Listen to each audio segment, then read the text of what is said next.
Sir, Karachi airport पर तो तबाही मच गई। कंसाइनमेंट आया था वेपन्स का अमेरिका से और सुना है ईरान ने ड्रोन हमला करके सारा कुछ तबाह कर दिया। ये बहुत अहम प्रश्न आपने पूछा है।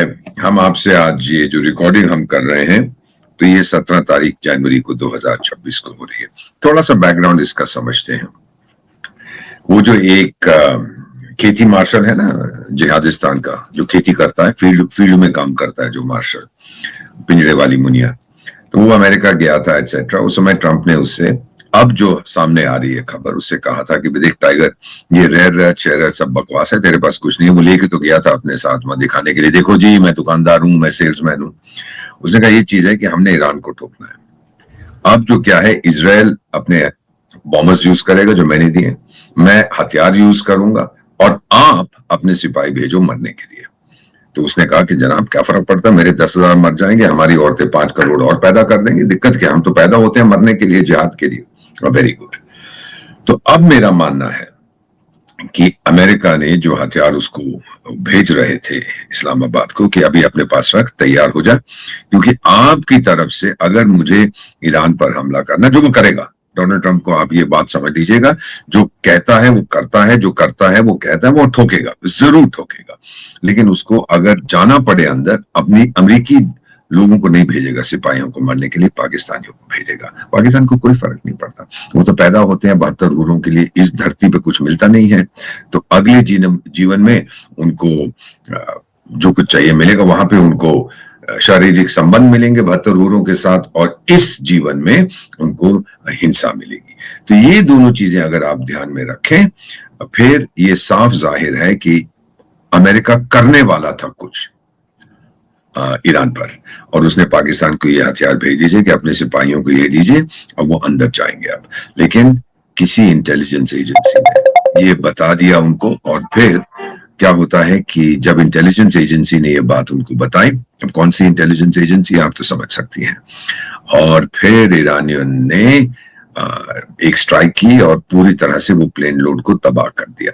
तो ये चीज मानने के लिए। दूसरी चीज बेटा, जब से शुरुआत हुई है, क्षमा कीजिएगा, तो उसको बंद कर देता हूं। दूसरी चीज ये है कि ईरान और जिहादिस्तान के जो संबंध हैं वो ऊपर नीचे होते रहे हैं। शाह ईरान जो था उसने समर्थन किया था पाकिस्तान का, 65 की लड़ाई हुई, 71 की लड़ाई हुई, उसने भारत की बहुत आलोचना की थी, और ये भी बोला था कि पाकिस्तान और ईरान दो जिस्म है मगर एक आत्मा है। बड़ी बड़ी बातें करता था। अब क्या हो, उसके बाद वो चला गया, वो भूल गया था कि शिया सुन्नी का जो डिवाइड है वो इतना आसान नहीं है। तो फिर पाकिस्तान का वहां पे एक लीडर गया, फिर ईरान से लोग आए, पिछले साल भी उनके राष्ट्रपति आए थे। बस ये क्या होता है कि एक दूसरे पे भरोसा नहीं है, और मेन कॉज इसका बलूचिस्तान है। दोनों तरफ बलूच रहते हैं। सिस्तान बलूचिस्तान ईरान में है, 900 किलोमीटर का बॉर्डर है, और बलूचिस्तान पाकिस्तान में है। तो यहाँ पे इस्लामाबाद कहता है कि आप बलूच लिबरेशन आर्मी जो हमें ठोक रहा है, आप उसका समर्थन करते हैं। तेहरान कहता है कि जैश ए अदल, वो भी एक बलूच ग्रुप है जो हमें ठोक रहा है, आप उसका समर्थन करते हैं। भरोसा जीरो, और जब तक भरोसा नहीं है कुछ नहीं होने वाला। सो अब जो आग लगी है कराची में, ऑफ कोर्स अभी सरकारी तौर पर ऑफिशियली कुछ नहीं कहा है, लेकिन मैं जानता हूं कि वहां पे दंगा हो रहा है, और जो कुछ वहां पे हो रहा है, ईरान ने साफ जाहिर कर दिया है पाकिस्तान को, देख टाइगर तू पंगा मत ले, मेरा जंग जो इस समय है अमेरिका के साथ है, इजराइल के साथ है, आप बीच में कूद पड़े तो मैं आपको बहुत मारूंगा। और ईरान ने पहले भी ये साबित कर दिया है कि उसमें ताकत है ठोकने की। अब वो मिसाइलों की जो बात कर रहे हैं कि हम इजराइल पे मिसाइलें दागेंगे और अमेरिकन बेसिस पे मिसाइलें दागेंगे, ये बड़ी मजेदार चीज है। अमेरिकन बेसिस जो मिडिल ईस्ट में, उनको हम ठोकेंगे। अमेरिकन बेस तो एक पाकिस्तान में भी है, उसको भी ठोकेंगे।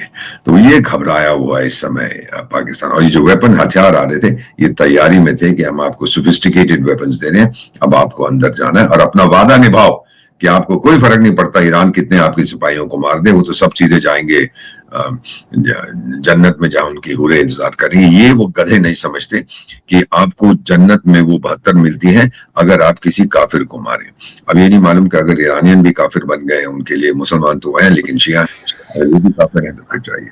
सो पाकिस्तान में जो अभी हुआ है वो ईरान ने उसको चेतावनी दे दी, और अब आप देखेंगे कि बलूच लिबरेशन आर्मी, जिसका पाकिस्तान कहता है ईरान समर्थन करता है, वो और ठोकेंगे, वो अपने जो अटैक्स हैं वहां पर और बढ़ाएंगे। वैसे भी पाकिस्तान की फौज तो खैबर पख्तूनख्वा और बलूचिस्तान से भाग गई है, छोड़ गई है, क्योंकि डर लगता है, मरना नहीं चाहते ये लोग। लेकिन बलूच अब उनको और ठोकेंगे। बलूच की समस्या अभी तक यही रही है कि बहुत बड़ा इलाका है, आबादी नहीं थी, तो इसीलिए उन्होंने तहरीक तालिबान पाकिस्तान और इस जिहादी मूवमेंट और IS या किसके साथ मिलकर ठोक रहे हैं। सो पाकिस्तान की हालत बड़ी खराब है, और वो पिंजड़े वाली मुनिया खेती मार्शल वो नहीं जा रहा अभी, क्योंकि डोनाल्ड ट्रम्प ने कहा मैं बहुत बिजी हूँ, तेरे आने की यहाँ जरूरत नहीं है, तो मुझे तेरे रेयर अर्थ वेरथ मुझे कुछ नहीं चाहिए, अभी मेरा फोकस ग्रीनलैंड पे है और ईरान पे, अभी तू बैठा रहे चुपचाप से।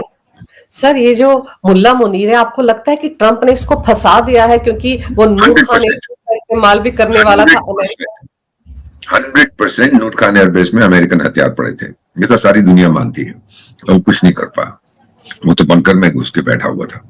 तो बातें बड़ी बड़ी करता है। आपने कभी उसका, मेरे को किसी ने उसका एक रिपोर्ट भेजी थी, वो ब्रसल्स में बात कर रहा था, पाकिस्तानी समुदाय के लोग हैं वहां पर, तो उनसे, और फिर बड़ी बड़ी बातें कर रहा था। किसी ने सीक्रेट रिकॉर्डिंग की, कोई अलाउड नहीं था, तो किसी ने कहा, तो उसकी स्पीच क्या थी, तो इंशाअल्लाह हम इंशाअल्लाह वहां इंशाअल्लाह जाएंगे, इंशाअल्लाह फिर इंशाअल्लाह जंग, इंशाअल्लाह हम। तो किसी ने पूछा यार अल्लाह लड़ेगा या आप लड़ेंगे? हर चीज में इंशाअल्लाह इंशाअल्लाह जो तो लगा हुआ है, तो बड़ा नाराज हो गया था वहां पर। ये कथा है, इसको लड़ना वड़ना कोई है, मुल्ला है, मुल्ले को क्या लड़ना आता है? ये चाहता, इसने फिर ये भी बोला था कि मैं मैदान जंग में मरना चाहता, मुझे भी तो 72 चाहिए इस धरती पर, पाकिस्तान में तो केवल 18 है मेरे पास, दुनिया भर में मुझे 72 चाहिए हुए। तो ये इस टाइप के लोग जिनका ऑब्सेशन ये होता है ना, फिजिकल प्लेजर, ये कुछ नहीं कर पाएंगे।